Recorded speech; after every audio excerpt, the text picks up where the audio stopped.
नमस्ते times drive family, मैं क्रांति संभव। स्वागत है आप सभी का टाइम्स ड्राइव शो के लेटेस्ट एपिसोड में।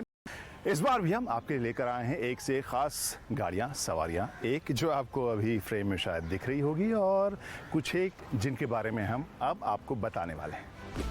टाइम्स ड्राइव शो में आज पहले भारत मोटो जीपी का पूरा लेखा जोखा लेकर चलेंगे आपको BIC। होंडा की एलिवेट को हमने ड्राइव किया, आपको बताएंगे कैसा प्रदर्शन है इस नई SUV का। और अगर आप इंटरेस्टेड हैं बुलेट बाइक में तो फिर उसके सभी वेरिएंट्स के बारे में जरूर जानना चाहिए, आज आपको बताएंगे।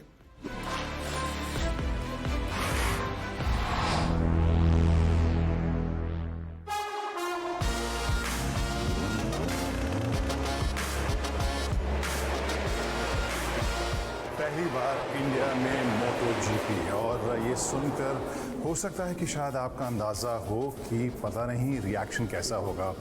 मोटरसाइकिलिंग को लेकर, मोटर स्पोर्ट्स को लेकर यहाँ कल्चर उतना स्ट्रॉन्ग नहीं है, लेकिन मोटो जीपी को लेकर जोश है या नहीं, और वही पता करने के लिए हम पहुँचे हुए हैं बुद्धा इंटरनेशनल सर्किट, जहाँ पर बहुत सारी रेसेस हो गई हैं। अब फाइनल रेस अभी चल रही है। यहाँ पर वैसी आवाज़ आपको अभी नहीं आ रही है, लेकिन जोश है या नहीं, कुछ तो आवाज़ आ रही है। Let's check it out. यहाँ तो बहुत भीड़ अभी नज़र नहीं आ रही है, क्यों? आई थिंक अंदर जाके पता चलेगा। फाइनली ग्रैंड स्टैंड में पहुँच गया।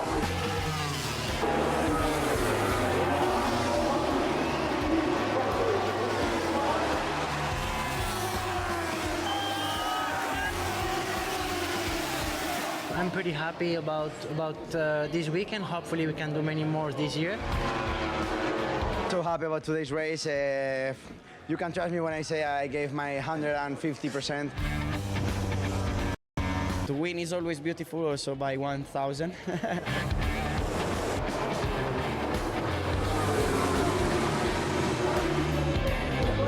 ये जो आवाज़ है वो खुद जब तक आप एक्सपीरियंस नहीं करेंगे तब तक शायद समझ नहीं आएगा कि दरअसल ये आवाज़ कैसी है और कैसे लोगों में एक्साइटमेंट, रोमांच भर रही है।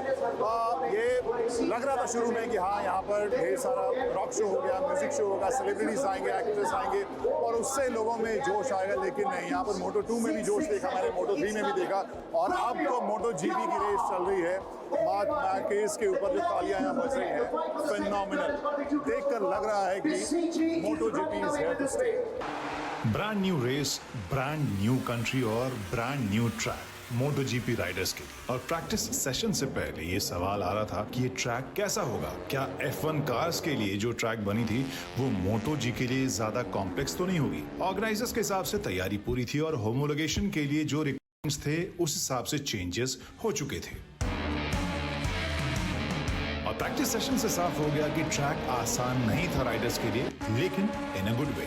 लगभग सभी राइडर्स ने ट्रैक को टेक्निकल और चैलेंजिंग बताया और सभी ने कहा कि सबसे मजेदार MotoGP ट्रैक्स में से एक है ये BIC। I liked the track since the first practice was really funny for me, but overall there are some fast part. There is a fast part that I really like. Sector 3 with 2 chicanes and the long right corner that is in banking is very funny to ride. So I like it a lot immediately, even if it was very tough. But I think that what I've worked on the most was the braking in every track, in every corner. So I could brake really strong, and I think that this weekend maybe I was a bit stronger in that part. From turn 5 to turn 6, clearly the grip I had on the left was really bad and I could not do anything. Even arriving to turn 10, I was there, but the grip I had going in and on the brakes was really bad. I could really not stop. And yeah, so we finished in P3, but you know, we clearly know where we are losing a lot of time in this track, and acceleration, top speed and the grip we have. So we have to work hard to fight with these guys.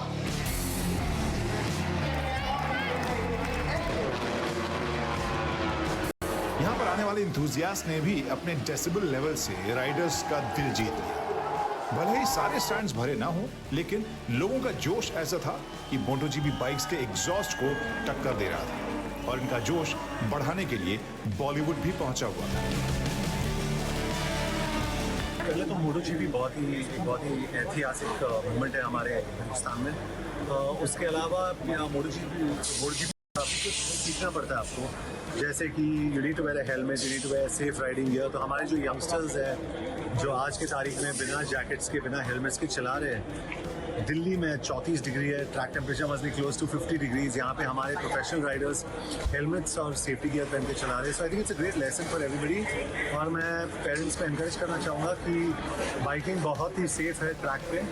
तो अपने बच्चों को track पे लेके आइए, सिखाइए उनको। We want an Indian star, कोई जैसे हमारे इंडियन आइडल सिंगर्स है, ऐसे एक इंडियन मोटोजीपी स्टार भी होना चाहिए। So let's hope for the best. Bharat GP पुराने और नए चैंपियंस दोनों के लिए शानदार रहा। जहां स्प्रिंट सेशन में मार्क मार्केज ने पोडियम पोजीशन हासिल की, वहीं मेन रेस में क्वार्तरारो ने भी पोडियम पोजीशन हासिल की। लेकिन असल धमाकेदार राइडिंग रही होरे मार्टिन की, जिन्होंने स्प्रिंट जीता, और उससे भी धुआंधार मार्को बेज़िची, जिन्होंने मेन रेस में जो शुरुआत में पकड़ बनाई, आखिर तक वो टिके रहे और जीतकर ही निकले। और इस सब के बाद लोगों का जोश देखने लायक था। और अब जिन्होंने देखा वो भी, और जिन्होंने मिस किया वो भी इंतजार करेंगे 2024 भारत जीपी का।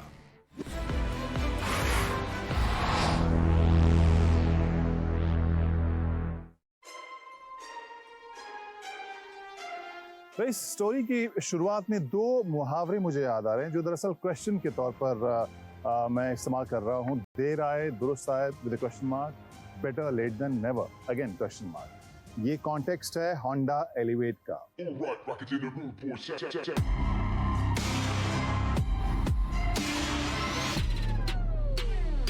उस सेगमेंट में आई है जहां पर लड़ाई कटा ने शुरू की थी, और जो लड़ाई है महायुद्ध में तब्दील हो चुकी है। सभी अपने अपने प्रोडक्ट्स इस सेगमेंट में लेकर अपना हिस्सा ले चुके हैं, सभी मैन्युफैक्चर। और वहां पर इस तरह से डीजल में हमने देखा था, वैसे ही कुछ लेट एंट्री हुई है इस सेगमेंट में होंडा के एलिवेट की। लेकिन क्या इस एलिवेट में जो प्रदर्शन है, जो फीचर्स हैं, जो यूटिलिटी वाले जो एलिमेंट्स हैं, और जो ओवरऑल पैकेज है, वो उस देरी को कॉम्पनसेट कर पाएगी? या बहुत सारे जो होंडा के लॉयल कस्टमर्स हैं उन्हें ये खुश कर पाएगी? बहुत सारे कस्टमर्स जो इस सेगमेंट में एक गाड़ी ढूंढ रहे हैं, क्या उन्हें ये आकर्षित कर पाएगी? इस वीडियो में हम वही जानने की कोशिश करेंगे।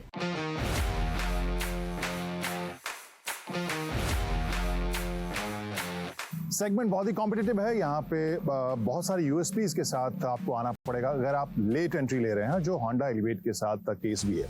यहाँ पर ऑब्वियसली एक जो इसकी खूबी है, जो होंडा के जो एग्जिस्टिंग कस्टमर्स हैं या एक फैन फॉलोइंग है, वैसे वाले कस्टमर, वो उनकी अलग एक यूएसपी तो है ही। इसके अलावा एलिवेट की एक यूएसपी मुझे ये लग रही है कि आमतौर पर हम होंडा के डिजाइन को थोड़ा सा कन्वेंशनल और कंजर्वेटिव सा देखते हैं, लेकिन इसमें एक बोल्ड सा यहाँ पर लुक नजर आ रहा है जो इसको टिपिकल एसयूवी टाइप की फील दे रहा है, बॉक्सी सी फील दे रहा है। और स्पेशली जो ये फ्रंट ग्रिल का हिस्सा है, वो डिजाइन आपको काफी इंप्रेसिव और डिस्टिंक्ट सा लगेगा। यानी सड़क के ऊपर जब ये चलेगी तो ये अपना एक अलग लुक जरूर, या अपना अलग इंप्रेशन लेकर जरूर चलेगी। तो लुक जो है, स्पेशली जो फ्रंट हिस्सा है इसका, वो मुझे लग रहा है कि एक यूएसपी इस कार की जरूर होगी।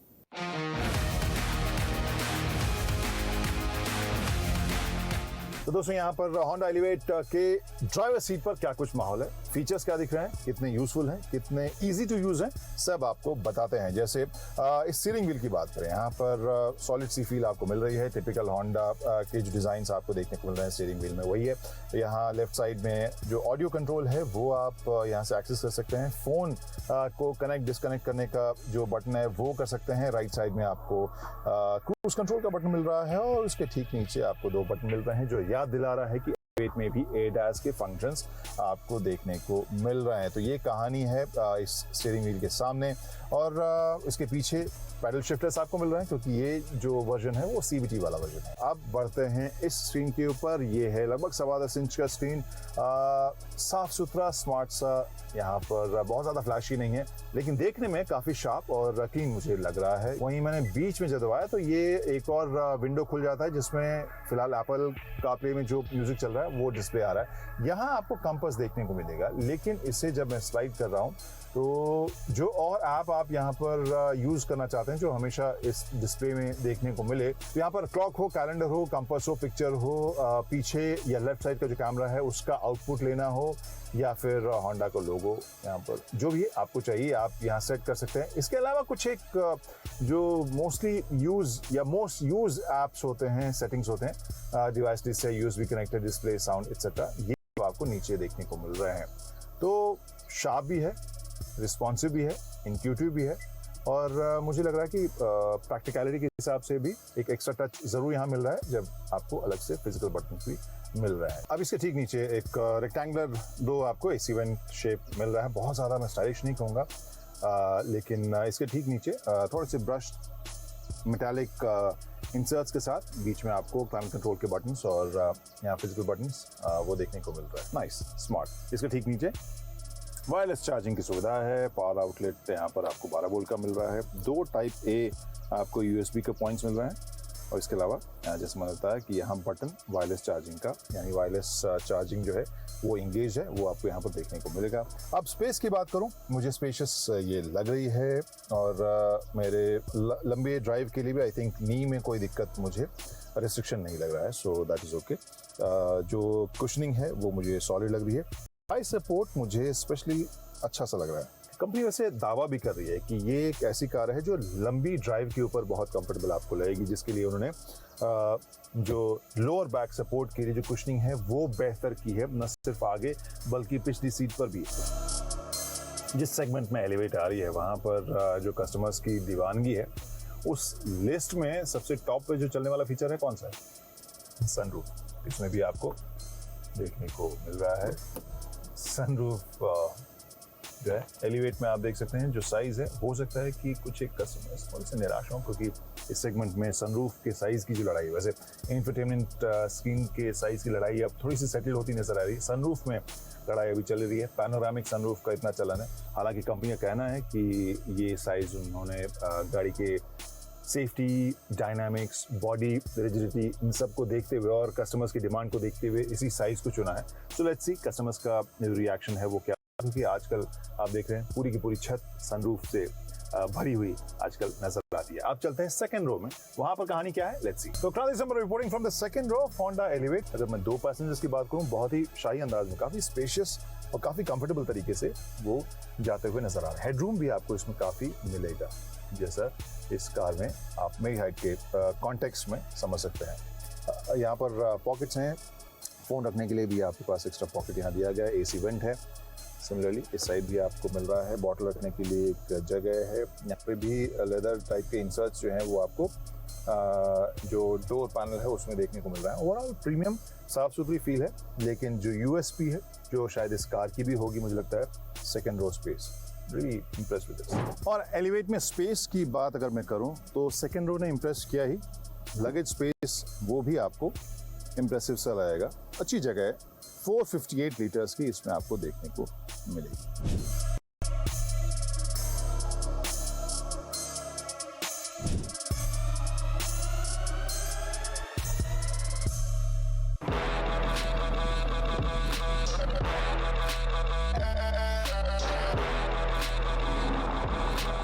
पहली चीज जो इसमें बैठते ही मुझे महसूस हो रही है, जो अलग सी फील आती है, जो बोनेट का जो स्कल्प्टेड सा डिजाइन है, वो यहाँ से जब आप देखते हैं तो आपको एक बहुत ही रोबस्ट सी, एक आई वुड से मस्कुलर सी गाड़ी का एक इमेज आपके दिमाग में बनता है। सो आई लाइक इट। ऊंचे भी बैठे हैं आप, और प्लस ये जो बोनेट का जो डिजाइन है वो भी आपको फील दे रहा है।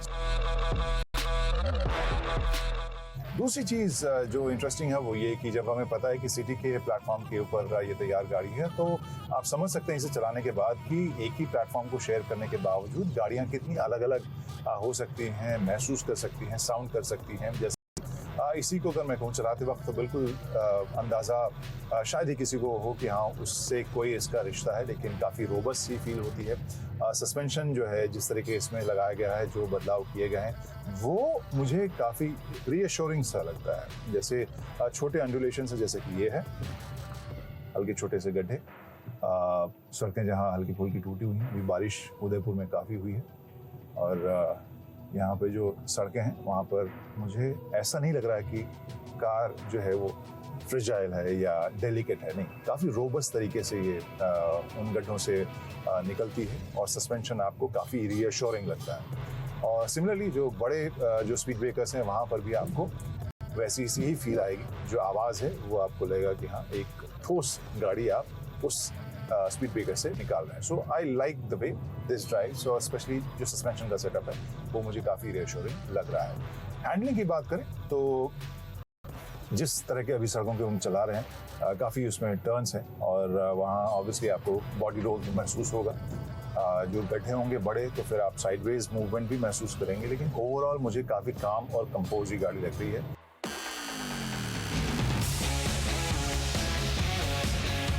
स्ट्रेट जो लाइन है वहाँ पर ज़्यादा रिफाइन, ज़्यादा कंपोज आपको मिलेगी और कंफर्ट वाले जोन में ऑब्वियसली कंफर्ट वाली जो सेटिंग है वो आपको ज़्यादा इसमें महसूस होगी। यानी लंबी दूरी पर जैसा कि कंपनी कह रही है कि हाँ काफ़ी आरामदेह ये होगी, जैसा कि दावा कर रही हो, उस मोड में आप समझ सकते हैं कि इसको कंफर्ट वाले जोन में ज़्यादा रखा गया है।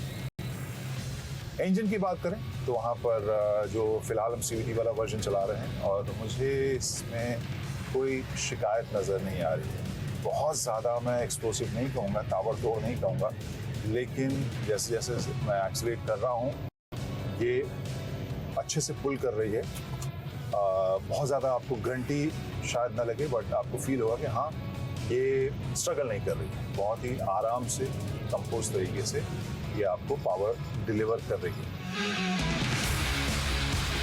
अब ओवरऑल ड्राइविंग की बात करें तो मुझे मज़ेदार ये गाड़ी लग रही है। जो मैं सोच रहा था कि होंडा के ड्राइविंग वाले रिफाइनमेंट आपको महसूस होगी, रोबस्ट फील होगी या नहीं वो हो रही है। आपको रीअश्योरिंग लगेगा कि नहीं जब मुश्किल रास्तों के ऊपर आप लेके जाएं, वो लग रहा है। अगर मैं कैटेगराइज करूं तो ओवरऑल कंफर्ट वाले मोड में ये गाड़ी आपको ज़्यादा महसूस होगी, but at the same time आप हाईवे के ऊपर भी आप इसे लेके जाएं तो मुझे लग रहा है कि कंफर्टेबल ये गाड़ी रहेगी। हाईवे से उतर भी जाएं तो मुश्किल रास्तों के ऊपर भी ये कंपोज और कॉन्फिडेंट लगेगी।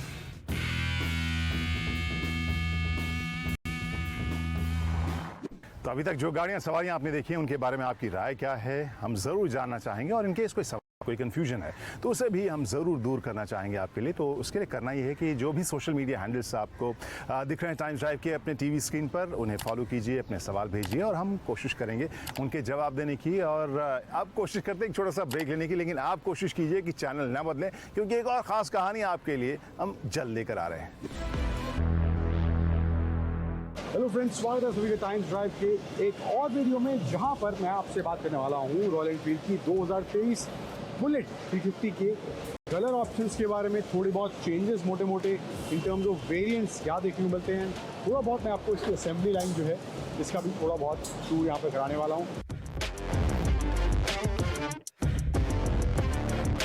तो पहले शुरुआत करते हैं इसके वेरिएंट से। तो यहाँ पे जो है ये दो रेड और ये ब्लैक देख रहे हैं, ये इसके बेस वेरिएंट हैं एंड इनमें जो है बैजिंग का थोड़ा फ़र्क देखने को मिलेगा मुकाबले जो और वेरिएंट है उनके मुकाबले। बैजिंग कुछ इस तरह से इनमें दी गई है यहाँ पे और यहाँ पे भी। एंड ऑल्सो इसमें जो है आपको रियर में डिस्क ब्रेक देखने को नहीं मिलेगा, जबकि जो और वेरिएंट हैं मिड या टॉप उनमें डिस्क ब्रेक दिया गया है। डुअल चैनल ABS का भी ऑप्शन देखने को मिलता है एंड इसके अलावा ये चीज़ें आपको इन बेस वेरिएंट में देखने को मिल रही हैं। प्राइस जो रॉयल एनफील्ड ने बेस वेरिएंट लगा रखा है इस बुलेट 350 के वो है 1,73,000 एक शोरूम इनका प्राइस रखा गया है। साइड से थोड़ा आपको दिखाता हूँ। तो जिस तरह से यहाँ पे ये दोनों कलर इसके बेस वेरिएंट के यहाँ पर देखने को मिलते हैं। आगे बढ़ते हैं, बात करते हैं इसके जो मिड वेरिएंट हैं। ये जो मरून वाला है और वो ब्लैक वाला है, ये दोनों इसके मिड वेरिएंट हैं। इनका प्राइस जो रखा गया है वो है 1,97,000 एक शोरूम इनका प्राइस रखा गया है। इनमें जो एडिशन हुआ है कंपेयर टू बेस वेरिएंट्स, तो आपको रियर में इसमें डिस्क ब्रेक मिल जाता है।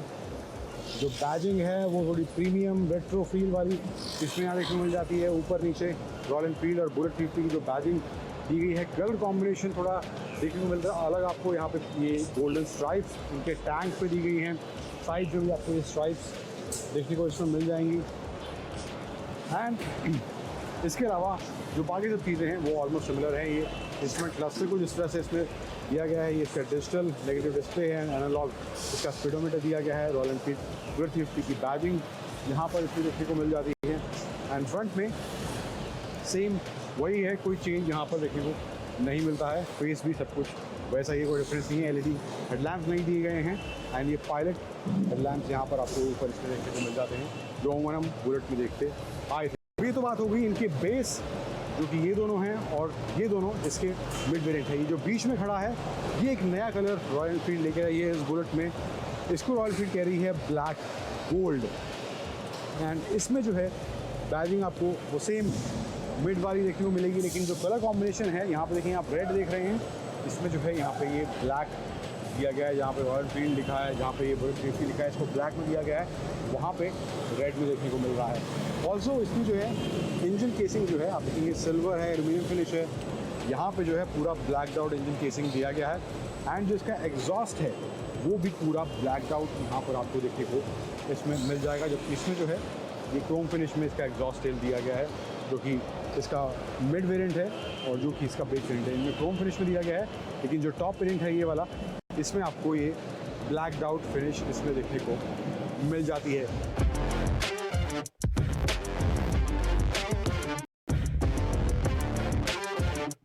यहाँ पे जो असेंबली लाइन आप देख रहे हैं, कुछ नई तरीके का लॉन्च यहाँ पर रॉयल एनफील्ड ने अपनी इस नई बुलेट का करा है।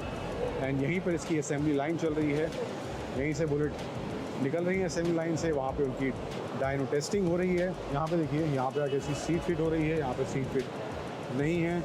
जितना और पीछे जाऊँगा उतना ही इसके पार्ट पुर्जे थोड़े कम होते जाएंगे। जितनी आगे बढ़ती है उतने पार्ट पुर्जे ऐड इसमें होते जाते हैं। हेडलैम्प यहाँ पे इसका फिक्स करा जा रहा है। एंड यहाँ पे देखेंगे इसका टैंक यहाँ पे लगा हुआ है, लेकिन इसका टैंक यहाँ पे नहीं है। यहाँ पे इसका फ्रेम आप देखते हैं, इस तरह से फ्रेम यहाँ पे इसका देखने मिलता है। जे सीरीज़ का ही नया इंजन है। आई थिंक इसको देख के आप समझ जाएंगे ये इसका टॉप वेरिएंट है, क्योंकि इसमें जो है ब्लैक आउट इंजन केसिंग दी गई है। सो ये थोड़ा बहुत मैंने आपको इसकी असेंबली लाइन दिखाने की कोशिश करी है इस वीडियो में, और इसके जो कलर ऑप्शन हैं, वेरिएंट ऑप्शन हैं, वो आपको दिखाए हैं। तो इसी तरह सिलसिला हमारा जारी रहेगा। नई नई गाड़ियों और सवारियों को लेकर हम आपके पास लेकर आते रहेंगे। तो अगले एपिसोड तक के लिए हमारी पूरी टीम को दीजिए इजाज़त। तब तक के लिए bye bye, drive safely, ride safely and see you soon.